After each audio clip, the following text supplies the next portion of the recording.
Welcome to the Future Philosophy podcast. I'm Emanuele.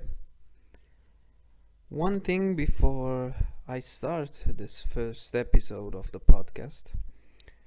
This is a podcast made around a concept, and this concept is expressed in a simple sentence that is a Latin locutio that says Historia Magistra Vitae. Is a sentence expressed by Cicero in one of his main opera, De Oratore, or On the Orator in English. And in this simple sentence there is the essence of this podcast. The notion that we can learn things about the future knowing past history, or the things that happened in the past. I will push this notion as much as I can in this podcast to explain parallels between modern history and old histories, which they are quite a lot. And as I said, we can learn from the past to how to engage the future in a better manner.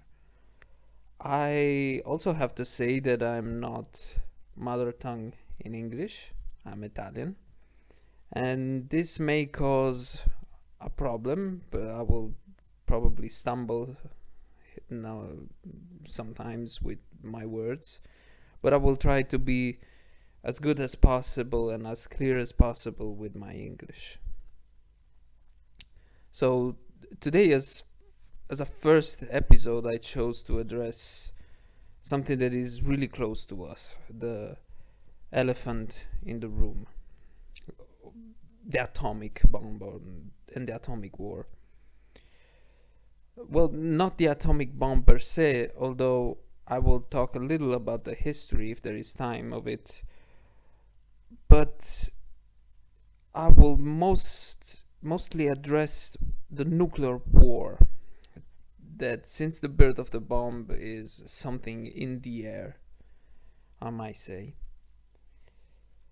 It is a common thought among scholars that we are heading towards the end of our times, and the end of our species will come whether we like it or not. We're talking about from now to ever. Of course, at some point in the future, the history of the mankind and the human species will end. I mean, this is just a logical fact. Everything has an end, and even our civilization will be. Whether there is towards an AI who outgrew us and decided to kill us, or most likely something that has to do with us, some will to auto-destruction that we have inherited from our history. The reason I was checking things for this podcast, and there is even an entire page of Wikipedia dedicated to the argument of human extinction and the possible causes, in which we find, of course, the so-called nuclear holocaust, which is something that I will greatly analyze now. Though very pessimistic, the end of our species, as I said, will come at some point in the future, whether it can happen tomorrow or in 1,000,000 years. For the sake of argument, I don't think even that we're going to annihilate ourselves completely with a nuclear war. I don't think that the outcome of a third world war will be necessarily the complete annihilation of the human race. And by the end of our time, I don't mean the death of our civilization per se. Although this is a scenario that is really possible, and that even that can happen, I'm talking about a war that will be so devastating for our planet, so much that is likely to send us in a dark age that we might recover after centuries or even millennium. As I said, this war will happen, whether we like it or not. It is somehow scripted. The genius is out of the lamp, the atomic bomb. It is impossible now to pull it back in. Actually, it is not only the war, so countries going to war against each other, but also incident that involves nuclear weapons, or civil wars that involves a country with nuclear weapons to fail and lose track of its nuclear arsenal. Think about Fukushima, for example. Think about the possibilities of something going wrong, having tens of thousands of nuclear power plants or nuclear weapons scattered all around the world that can fail in the wrong hands, or being used improperly, or befall with incidents. An example of it already happened in the past. If we think about the Soviet Union and his nuclear arsenal after the collapse of the country. On this point, I have here a discussion paper. I am going to read a couple of passages of it from the Harvard Kennedy School. The author is Graham Allison, and the title is pretty straightforward. It's called "What Happened to the Soviet Union's Superpowers Nuclear Arsenal?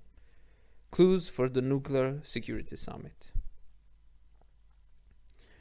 And it says, 20 years ago, Russia and 14 other newly independent states emerged from the ruins of the Soviet Empire, many as nations for the first time in history.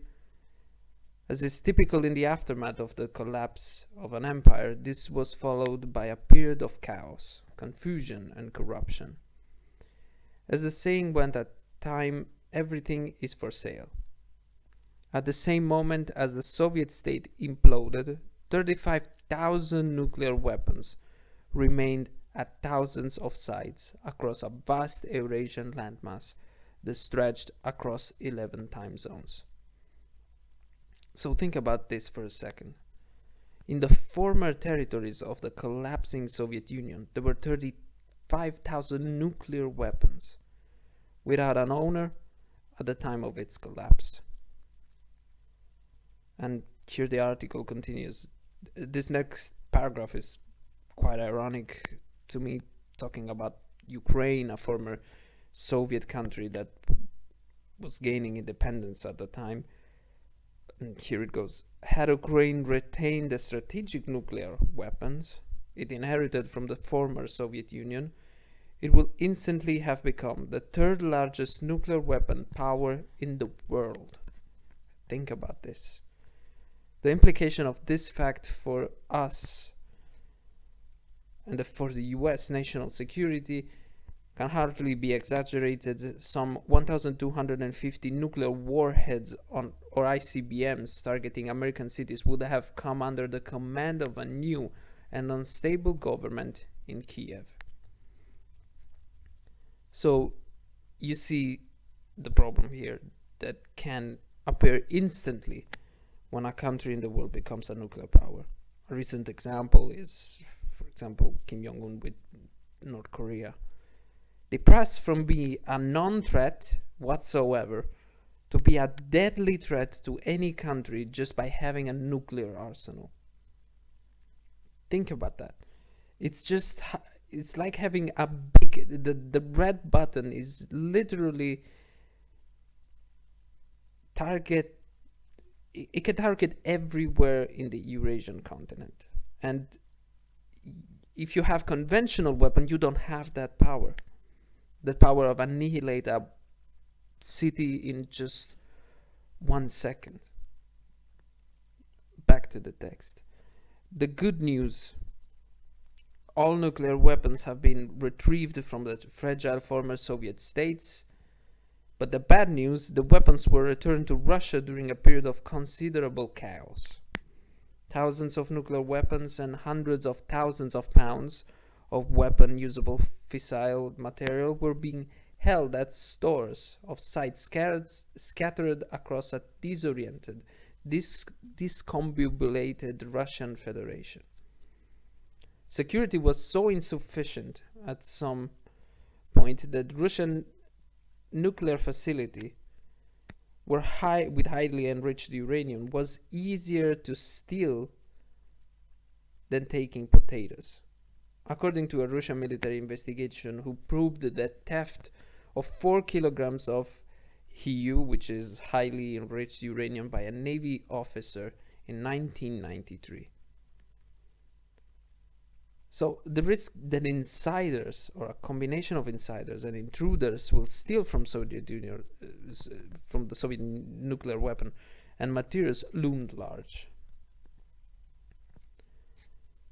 So this paper goes in great details talking about the fact that everything, or nearly everything, was retrieved from the former Soviet Union nuclear arsenal. But you see the point here. If Russia as a whole state will have failed, like, for example, a very recent example, Libya today, or if a civil war erupted in the country, and by the way, it was very close to it in 1991 and 1992, the factions may have recurred to nuclear weapons to win over the others, causing incredible damage to a local, or in a worst case, a global scale. Think about this. In this case alone, the probability of a modern Russia to fall in a civil war was incredibly high. With that nuclear arsenal, possible factions of rebels could have gained possess of nuclear weapons. And at that point, if you are not friendly with them, or if they are hostile with you, I'm talking about the US in this case, but any other nation in the world, they could have very well become as North Korea today.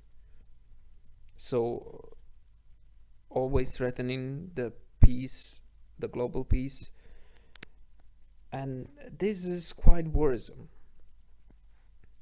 And here's the thing, we don't need a full-scale global war with thousands of nuclear weapons involved. We just need, for example, India and Pakistan to go to war to each other, to cause incredible harm to the planet as a whole. Many people have the wrong notion that a nuclear device will only affect what is present in its blast radio, but it's totally wrong.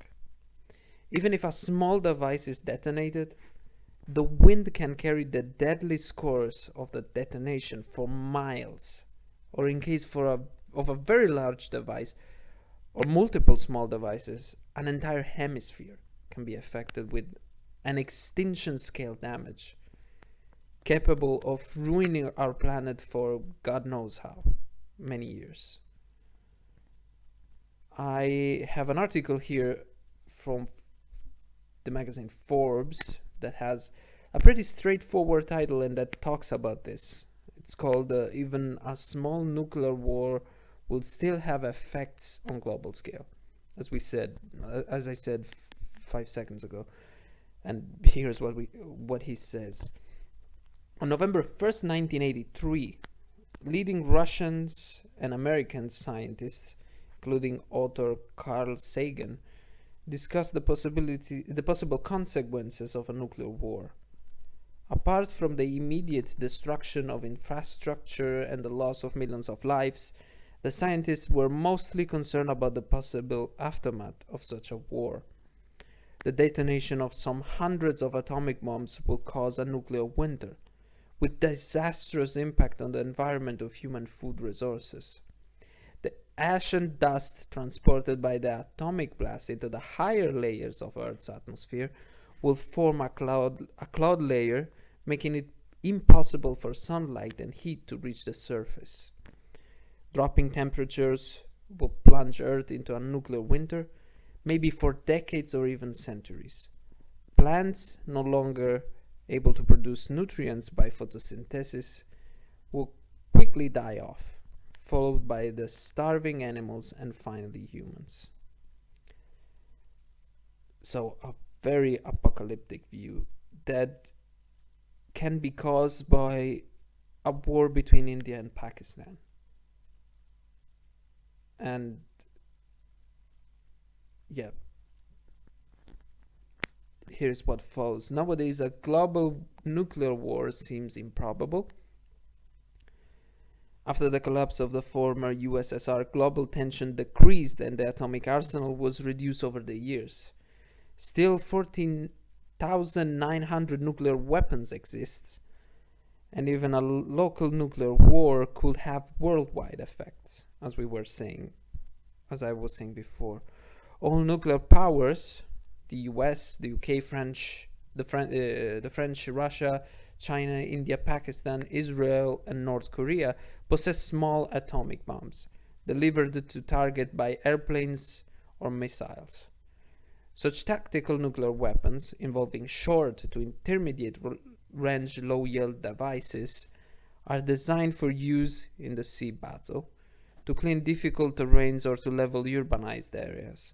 And such bomb can ignite an industrial era, causing firestorm that lasts for days. Several such bombs can set a large city burning, and the detonation of just one warhead with the destructive power of 150,000 tons of TNT, like the bomb that destroyed Hiroshima, will still burn 500 square miles of a city. So here the article says that a large nuclear war is improbable nowadays. But I say it's just now that is improbable. Currently, at the moment. Yes, it is improbable. But in front of us, there are thousands of years of human history. So, now, yes, apart from North Korea, no one seemed intention to even talk about a nuclear war. But think, for example, of China. China is growing, and the tensions will rise with the current superpower, the US. This can be the start of another Cold War, or a race, an atomic race, and a race to the armaments like in the past with the USSR. And this may be a reason there is maybe a reason to think that not even in 1,000 years, but in a very close future, a nuclear war can happen, or the possibility of it cannot be more improbable than 20 years ago during the Cuban Missile Crisis. Back to the article. A local land-based nuclear war, including the hypothetical use of 50 to 100 such tactical bombs, will send 5 to 6 million tons of dust, ash, and soot from the fires into the atmosphere. Rising into higher layers, this smoke will effectively reduce solar radiation on Earth, causing an atomic autumn.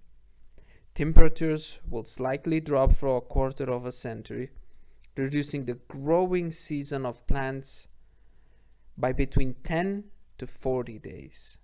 Reduced crop production could lead to widespread famine in an already struggling world.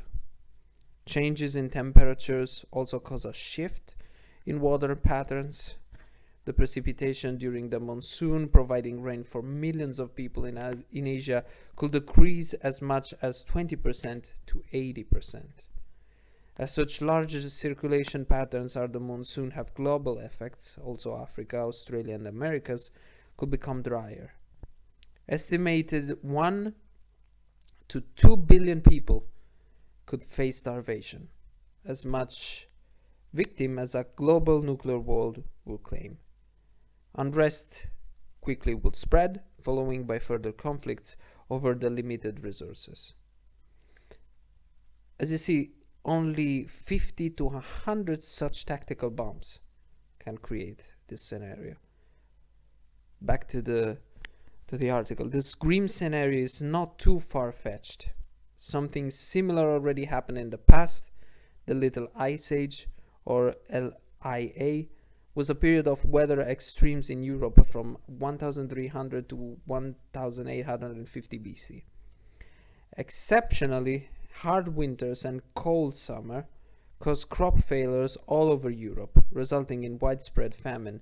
Starving and desperate peasants revolted, and Europe plunged into chaos and war.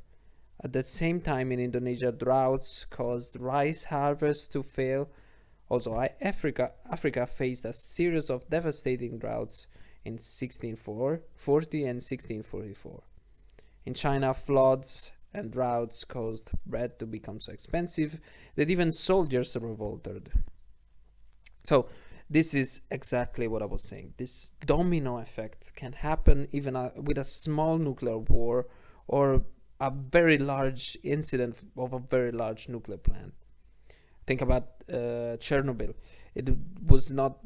It was in a way in a global scale. It was just only in Europe and Russia the problem. But think about the possibilities of those things to have a global incident. Everything that involves a nuclear incident is extremely dangerous for everyone's health and can be deadly for billions of people. As he wrote, 1 to 2 billion people could be affected by it. Back to the article. The exact causes of the chaotic weather during the Little Ice Age are unknown. Likely a series of volcano eruptions in Indonesia, Iceland, and Central America, injecting large quantities of volcanic ash into the atmosphere, disrupting the atmospheric circulation at the beginning of the 13th century. The mechanism behind the nuclear winter and the cooling effect of a volcano eruption are very similar. Volcanic ash and chemical compounds trapped in the higher layers of the atmospheres for years reflect and absorb the solar radiation, cooling Earth's surface. The Little Ice Age is an extreme scenario, as it lasted for several centuries and was caused by a long series of volcano eruptions.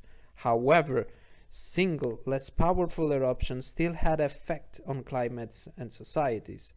Worldwide temperature dropped about 2 degrees Fahrenheit following the 1883 eruption of Krakatoa. The 1815 eruption of Tambora was followed in 1816 by the Year Without a Summer. The effect of a volcanic ash on the climate lasts generally just some years, as the relatively heavy particles tend to sink into lower layers at the atmosphere where they are washed out by the rain. Even if modern Western society is less dependent on agricultural production, as it was when Tambora erupted, low temperatures and reduced crop production for many years will still have disastrous consequences. So, we can, with a very little use of nuclear bombs, end up in a ice age or a little ice age, just like in 1700. This may cause an extreme scenario, even though maybe the war is just localized in the, as I take the example before, India and Pakistan area. So these apocalyptic scenarios are all possible. People have been to war for their entire existence, and the wars have just gone worse every century. For the people that say that we are now civilized and no one will ever be so suicidal, I say, think about Hitler and Stalin, to name the most recent example of it, and not to say Genghis Khan or Attila the Hun. Do you really think that this type of leaders will have been not inclined to destroy the world in case they felt in danger? Would you really think that from this moment on, no other person like this will not be in power again at some point in the future? Do you really think that the humans, for the millennia to come, will transform themselves into a peaceful race? The answer of this question is pretty obvious. At some point, we will face the consequences of a middle age caused by a nuclear war or something else that was man-made. And this is just a logical and pretty conservative conclusion. The least conservative is that a guy is losing a war and built a doomsday device that ends up the life on the planet just because of its pride or because it's affected uh, by neurosis or psychosis. Hitler in the last days of his Reich was evidently ill and was having some the doctors reported that his personal doctor reported that he had some signs of dementia. Do you really think that a guy like this would have not dropped a bomb if he had the chance to? To win the world, he would have most likely dropped in both fronts atomic bomb upon the enemy to win the war or to reverse the story. When we will engage in this future war, in fact, we can only hope that would not cause an extinction of our species. The scientists that worked on the Manhattan projects were concerned about it at the time the first bomb was finished. You know, it's famous, the sentence of Einstein that says that if we fight the Third World War, the Fourth War will be fought with sticks and stones. But since that, many more countries acquired a nuclear arsenal, and this in just 80 years. We passed from only the US having it in 1945 to now 8 countries. And recently in the club of the nuclear powers, North Korea entered it. And in the future, maybe Iran. These 2 countries alone, for example, in the case of Iran, would not hesitate a bit to throw an ICBM on Israel, which will most likely retaliate on it. And if there was no America to fear afterwards, Iran probably already had done it, would have done it. This, by the way, is not me speaking, but the regime itself that clearly expressed that will. We need to realize just how many possibilities are there that in the future something will happen between people that have nuclear arsenal, countries that have a nuclear arsenal. In the past, we have plenty of examples of people that would have theoretically dropped a bomb. How many are there ready to do that now, or even in 10 or 100 years? The possibility is very high, or I might say certain.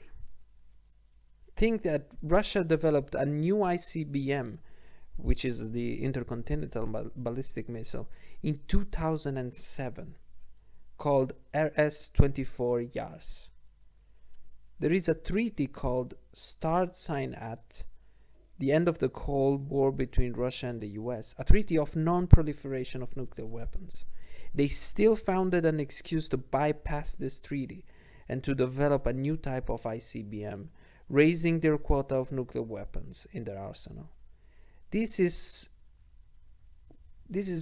way after the end of the Cold War and the tension between the 2 states.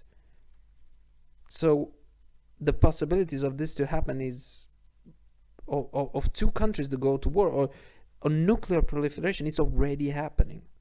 It's not a past thing like we thought when the USSR failed.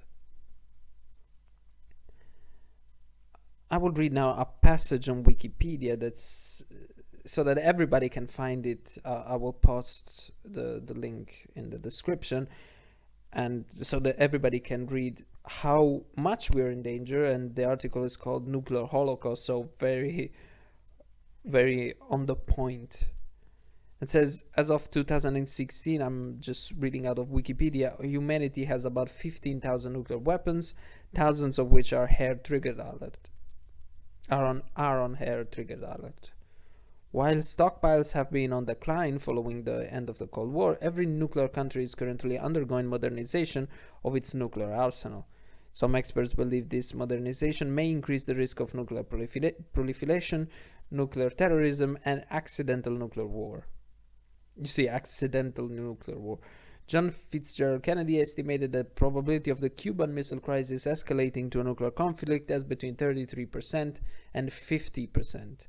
So we just basically tossed a coin in the 70s. And in a poll of experts at the Global Catastrophic Risk Conference in Oxford of July 2008, the Future of Humanity Institute estimated the probability of complete human extinction by nuclear weapons at 1% within the century, the probability of 1 billion dead at 10%, and the probability of 1 million dead at 30%.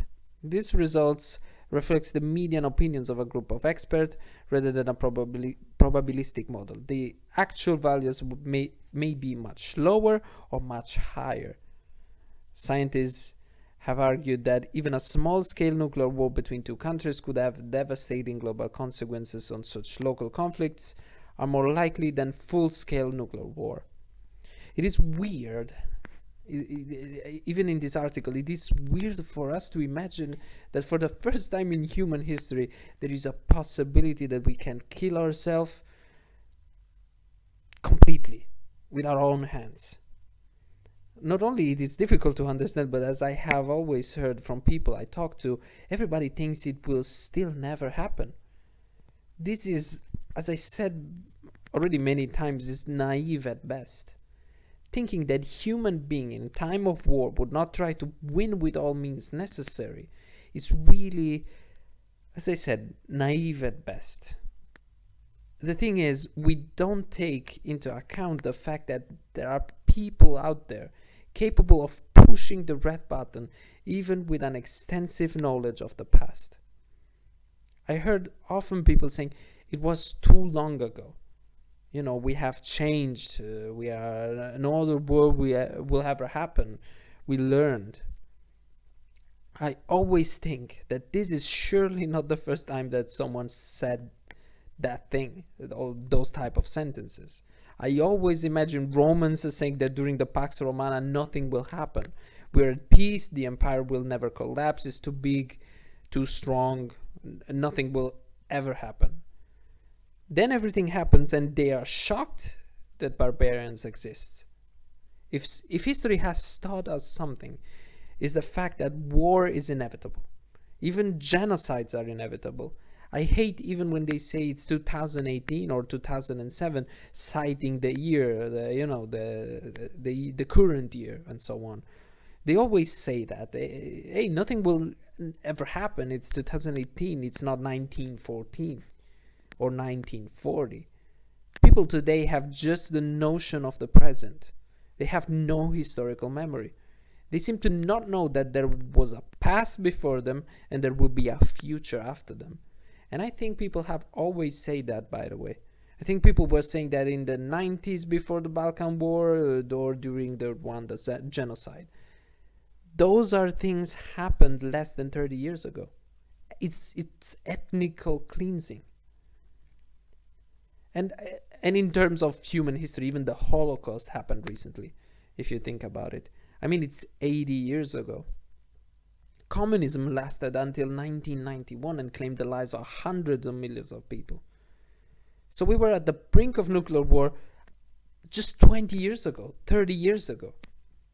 It is really only recently that our world is not constantly thinking about total destruction.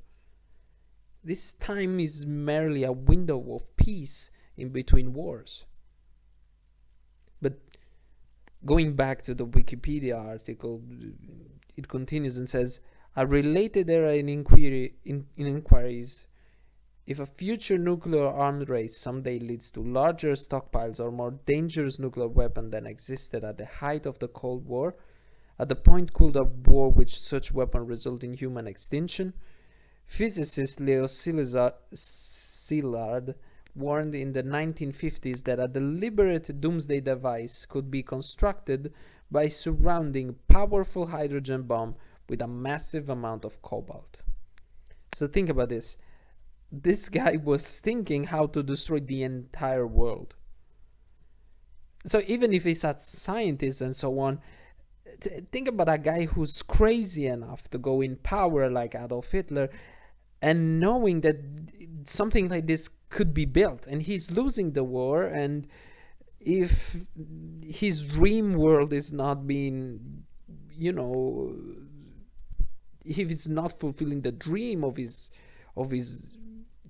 perfect world, he would destroy the entire world. I mean, I can perfectly see Adolf Hitler having this device, having blow out the entire planet. And it's pretty scary, I might add. Now, let's take a step further on this topic. Let's think about the aftermath of such a war. So, no more if this will happen or not. We think about the afterwards of this war. Think to the fact that if it happens in one tropic, the other can be safe in the best case scenario. But I think that a global war would be a global war, and detonation can happen in every part of the world. But in fact, during a test called Operation Crossroads, the US tested the nuclear power in the water against disbanded Navy vessels. And the Operation Crossroads was done to see the effect of a nuclear detonation on a group of vessels heading towards the US for an invasion. Or in general, if the bomb can be used to stop a Navy convoy. Since a Navy can be in any place in the world, I can imagine that a bomb can also be dropped against a determined marine that is threatening the US. And so imagine at this point the worst case scenario. The US and Russia or China are in war, and one side is losing. It uses his nuclear arsenal as last stand, or it uses it at the beginning of the war to open holes in the defense of the enemy, like the USSR had in plan in his war manual. Anyway, the other side retaliates, and it's just a nuclear exchange. In my worst case scenario, that I personally think is something that may happen, it is very likely, China and the US in the near future, with both sides hating each other and not willing to give up to the other, they will restore to everything they have. Think about also that in the case only one incident is needed, the wrong person in the wrong moment, and the retaliation will balkanize one side, and from there is downhill. So the war happened, bombs are blasting in each other's cities, the loss of the population is enormous. In case of China, we are talking of cities with easily 30 million people. Shanghai, I think, has 30 million people, more or less, in its urban area. So the death from the blast itself can be catastrophic. But the weeks afterwards will be even worse. One effect of the nuclear blast will be the looming of the electricity in many places because of the electromagnetic pulse. This causes radar blackouts, gamma rays to the people still near the place, thermal radiation, burns, cancer, the destruction of entire habitable zones, farmland all around the world because of nuclear winter. Radiation spreading. I mean, what happened after all this apocalyptic scenario? What now? What happens afterwards? So let's say the US wins the war. Although with those effects, it will be difficult to understand if you're winning the war or not. But let's say for the sake of the argument, one side wins. What now? Well, the conclusion is that the tropic in which happened the war will be nearly inhabitable, and the other will be extremely compromised.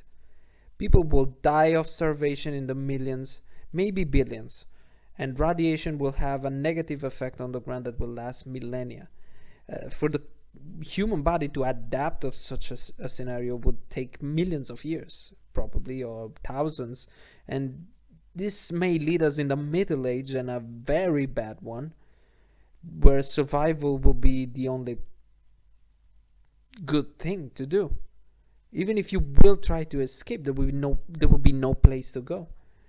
As Elon Musk, I think, I saw in an interview, he said at that point you will need someone that brings civilization back from another place like Mars. That's probably what he had in mind with SpaceX,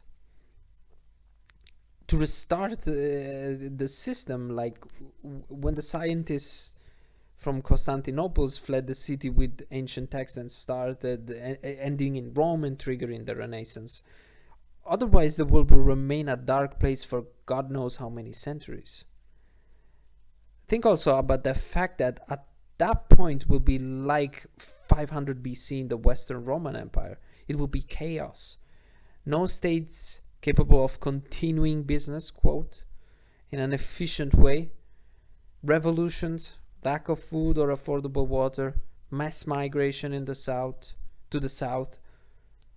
And since every nation with nuclear weapon is in the north of the world, I presume that if the blast occurs in the north, maybe the south of the world will be habitable at least.